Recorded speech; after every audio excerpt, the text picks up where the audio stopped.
Welcome back to the Webby and O'Neill channel. Webby's back with us today. Great to have you back, Webby.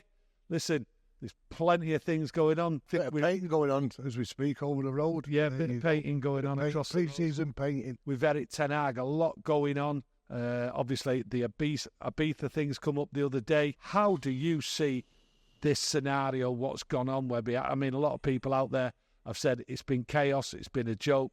How do you see it? Just sums up United, doesn't it? Sums up United. End of the day, we wins the cup final. No statement from anybody. Well, he's going, he's getting sacked after the final, he's gone like Van Gaal, he's gone, pack your bags, this man's coming in, that man's coming in. Just come out with a statement and say, listen, he's our manager, he's going nowhere. But then you're thinking, no statement's been made, is he going? You know, I think that the hierarchy didn't fancy us winning the cup final. Easy decision. Well, he's worked hard, but he's not the right man. We wish him all the best in the future. And I was coming down here today and I seen that car park full. That's the optimism of the United fans now. Because it wasn't a lucky cup win. It was a great cup final win. You know, seeing that car park full today, Tony, if we get beat in that cup final, there's no one on that car park about a couple of empty bags of crisps getting blown all over it. There was 8 coaches on there yesterday with people coming to the ground to see the cup, to see doing the tours, to see the pitch, to see the dressing room. If we lose that cup final, these 8 coaches aren't turning up. So it's a great victory. And keep the manager, we've got to back him. Do we give him a new contract? You look at the Mourinho thing, when we completed Jigsaw over in Stockholm. They never backed him. He was sacked within 6 months, wasn't he? So, got to back him. So, we've got to back him now. And if it works, it works. But who would have come in, Tony? Because I can't tell you the candidate now who I'd have fancied. No, well, these candidates, what were out there, what they were allegedly. No, they confirmed. Tuchel was being spoken to. Erik Ten Hag, he said there was other candidates being spoken to. Obviously, he's miffed. He's not happy, Webby, talking to these candidates, why they're not suitable. Why wouldn't Tuchel be suitable for Man United, Webby? I think he's a good manager. You know, he come to Chelsea at that time. Champions League. Won the Champions League, you know. I don't think last year would have helped his cause to get any job, you know. Let's say like Bayern Munich should win that league by February. Yes. And he never, you know, and it's a great season by Leverkusen, you know. No one would have thought they would have gone the full season unbeaten in the league, and fair play to him. But no, but they won it. They won it 10 times out of the last 11 years. I know the year before, they won it on the last kick of the game when Dortmund messed up, but you got your Tuchel, your Pochettino, and then you've got that Graham Potter one that go away. But I'm so glad. And then Southgate's name would not go away. It was coming up every day. And I'm thinking, no, please, it can't be. That's a step back for me. Get a Southgate managing United. Because what's he done? He relegated Middlesbrough. Yeah, but some people out there, Webby, I've seen the comments and everything, what people have said about you. What's Erik Ten Hag done? Yes, he won the FA Cup final. Okay, no two ways about it. But look at the league, Webby. It's been chaos. Yeah. The injuries, I can't argue with that in some of the positions. So at the end of the day, 8, that's not acceptable, Webby. No, not acceptable at all for a club like Manchester United. But then you got to look what's going on at Caddington. How hard did he train them? What are people not fancying to play? They've got a bit of a niggle, I don't fancy it. You know, I look at the England situation now. Luke Shaw running up and down the pitch and not just blaming the blamed everyone, Webby. Medical team and himself. I was baffled by that. I was baffled myself when he went off injured. Then he played the week later at Luton and went off injured again. And then I didn't think he'd not come back. I thought maybe a couple of months he'd come back in, he'd start in the FA Cup final. But obviously he wasn't right. So something's wrong there, you know, to get all those injuries. It can't just be bad luck, though. You know how much I think of Luke Shaw, but can we trust him? Can you trust Luke Shaw to play 50% of your games a season? I wish you'd say yeah, but you can't, though. Well, I've said, Webby, I don't know how you think about it. Him being in that England squad, this is a disaster waiting to happen, okay, with Luke Shaw on there. He's not played since February, Webby. You know, I seen some people last night moaning that Manu won't start. I'm glad I was gutted he come on. Yeah, I was. You know, I don't want any of him anywhere near that. I want him on a beach. I want him on a beach. I want him resting, you know what I mean? No, forget everyone don't play. But obviously, come on. Didn't see any of the game. Apparently, he did okay. But the thing is, so is that we've got to get it right because we can't have all these players. No, like me and you spoke at the start of the season about Johnny Evans. It was probably our best defender last year. He come here to train the kids and play the odd game in the cup or to help out. Christ was playing nearly every week. Yeah, but he had to. But if Johnny Evans signs a contract, right, in the next few weeks, what does that tell you going forward with the transfers, Webby? It doesn't look good, but I think that if we get a couple of defenders in, we need a defender who's not made of glass. Someone who'll play through. You know, you look like Sir Steve Bruce coming on for United with broken noses and all. I'm not bothered about that. We need players, you know, who are up for the fight. We need a top centre half to go next to Martinez. One, not two. No, we need one. One. I'm not trying to be greedy. I'd like 2 or 3, so if to be honest. Yeah. We need a left back. Yes, I've got to agree with that. We need a centre forward or 2, because we've got 1 at the moment. Yeah. We've got 1, and, you know, we look at our great times under Sir Alex. We had 4 world-class centre forwards. If 2 weren't doing it, the other 2 would do it. And when you see the team, it was changed about, whether it's Cole or York, and then it was on the bench, Sheringham or Ella, you knew he was going to get goals. Feel sorry for Rasmus. You know, the pressure is for the young kids to play for United, so being on his own. And it didn't, how can I put it, when he did get injured, he was on a run, a goal a game. When he got injured, it was the amount of games he was playing. We had no Martial, you know, on his day. We never had that many. No, it didn't happen. Unfortunately. Yeah. You know, when I look at him now, when he's 27, he shouldn't be in his prime yet. Should be here, but he wasn't meant to be. But we need centre half at least. Yeah. You know, there's talking about the kid at Everton. You know, I think he's right. But then looking at it, he uses both feet as well. Both feet, but we don't want to be, which United do, getting our pants pulled down, Tony. No. The figure's got to be right, be sensible. Don't point going in with a silly bid, what's going to be knocked back. Sensible bid for what he's played. Then we need, does Amrabat, because I'd take a risk on him at 20 million for some of the money we paid out there. I thought he was superb in those last 3 league games, you know, and the cup final. Is it worth a £20 million punt? Yeah, for what we paid in the past for players, but they must be better around. Then look at a centre forward, and then I look, do we need a winger? No, because we've got Palestra. I think if he's going to get the chance to come back in as a squad member, I like Ahmad. I know people going about Antony. I'm not one of his biggest fans, but he had a bad year personally as well. Can he come back all guns blazing? I don't know. Garnacho, will Marcus come back all guns blazing? Because I think this summer are doing the world of good not being involved in that England mob. You know what I mean? I think, look at Marcus there, Tony. He lost a lot of his mates who was at the club. Is he on his own in that dressing room? You know, he lost Lingard, Pogba. Sancho was a good mate. Was he part of that disruptive noise what was being made? Because Sancho will never come back here now. You know what I mean? It's an hard one. He's a footballer, but, you know, I don't want to go in on Marcus Rashford. Yeah. We've all seen the year for Marcus Rashford, so really, there's no point. I think he's going to come back, so I really do, honestly. Listen, I won't be surprised if he comes back. I won't say it. I listened to someone who we know, and we mentioned it before, Teddy Sheringham. Yeah. And he was going on about Mason Greenwood, a generational talent as far as I'm concerned. No, you're right. I mean, I've listened to Gary Neville going about him, fantastic player, but we all know the situation, what it is. Tony, but the best natural finisher I've seen in the Premier League since Robbie Fowler. Right foot, left foot.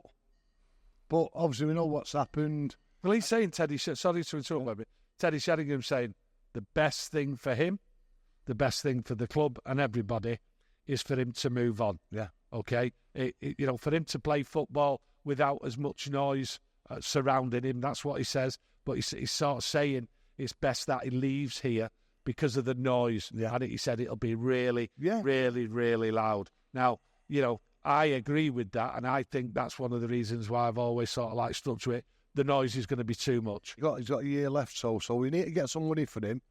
You know, the best thing for him, the club, let's get some money for him, because if we don't, we'll end up losing him for nothing. And I'm not being funny, but when he was in his prime, coming through the ranks, and he hit the first team, and he had us all on the edge of our seat, you're probably talking £800 million player. Last year of his contract, to get some money, 20, 25, maybe 30, if we're lucky, to the right club. But we've got to do it now, so it's no good. This week. We've got to do it tomorrow. We've got to do it the day after. It's got to be done, because come January, he can chat to people for nothing, which I really think, deep down, it will happen. I think he'll say, I'll go on loan somewhere, I'm not making any comments, and come January, he'll put 2 fingers up to United, and he'll end up signing for someone for free. Sancho. At the end of the day, Webby, he's got, a couple of years left on his contract. How much are we going to get for him? Is anyone, in your opinion, going to buy him? Is anyone going to pay 40, 50 million pounds. You think, looking at it with the year he had at Dortmund, that Dortmund might come in, but they've virtually said they've not got the money. They've not got the money to pay the money for his transfer, which is fair enough. But like you say, we've got to do it right. We've got to do what's best for the club. For too many years now, we've sold players for peanuts. You know, I always remember Diego Forlan. We're selling him, and within a year, 2 years, he was a top goal scorer. I know, that was frustrating. I think we sold him. I might be wrong here, but 3 or 4 million, if that. I don't think we got that for him. We've got Sancho. Listen, if the manager stays, there's no future for Sancho. If Ten Hag would have went, then the new manager comes in and says, clean piece of paper. So? Yeah, I do. Because we know on his day, we've seen him in Europe this year, it's been half right. You know, and I look there thinking there's a player there, but obviously it sort of works out for him. Sometimes it does it. Yeah. You know, remember the day when Sancho was on the pitch playing the piano, we all thought he was going to turn out to be a world star, famous player for United, but it never works out. Some people just can't handle the club. Some people just can't handle the Premier League. And some people out there would say, and they have said to me, Webby, and I've said it, I don't believe Sancho is good enough for the Premier League. I'm not saying he's a bad footballer, because he seems to be doing all right over there in Germany.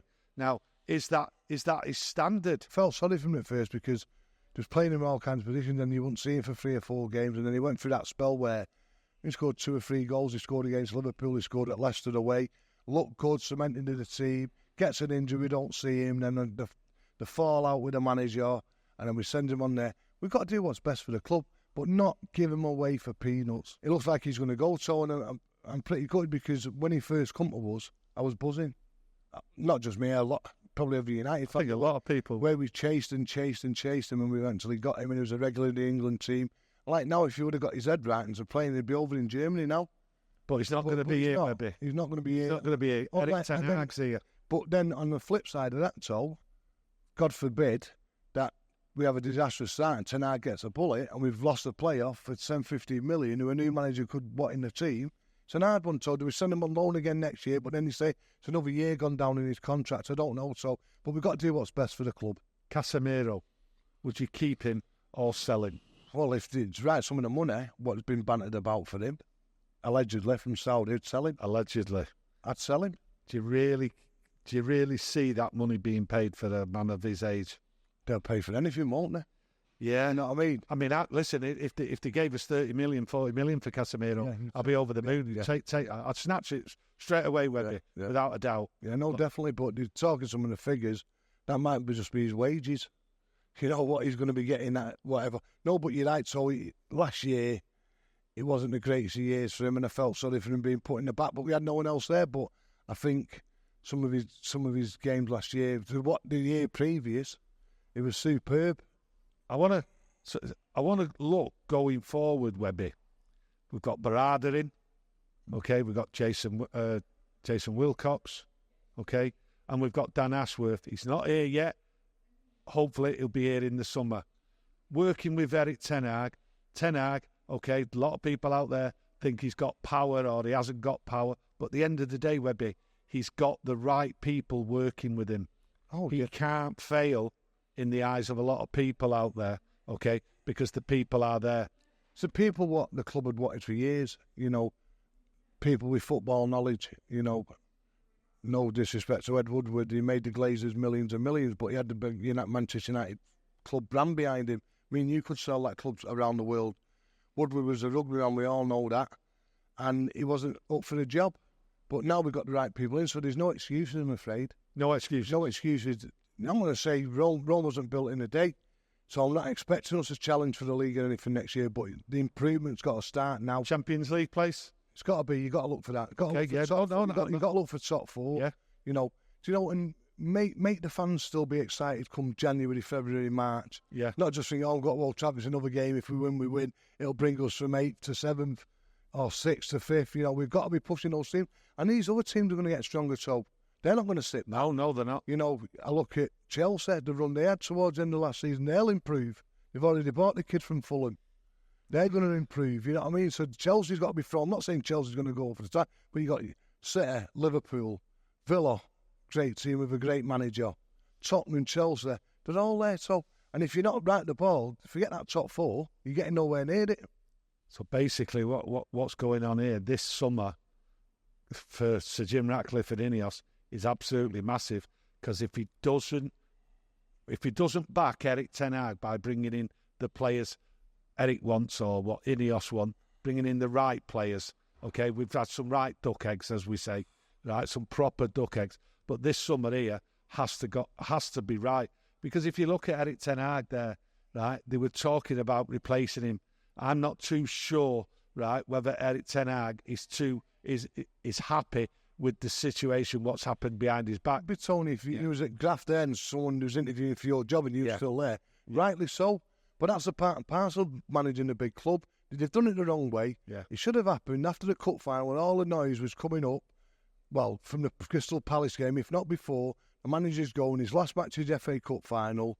You know, you ask any Man United fan, I know it was a 2-horse race, but you didn't think we'd beat City the way we did. No. And we did. And that's down to the manager as well as the players.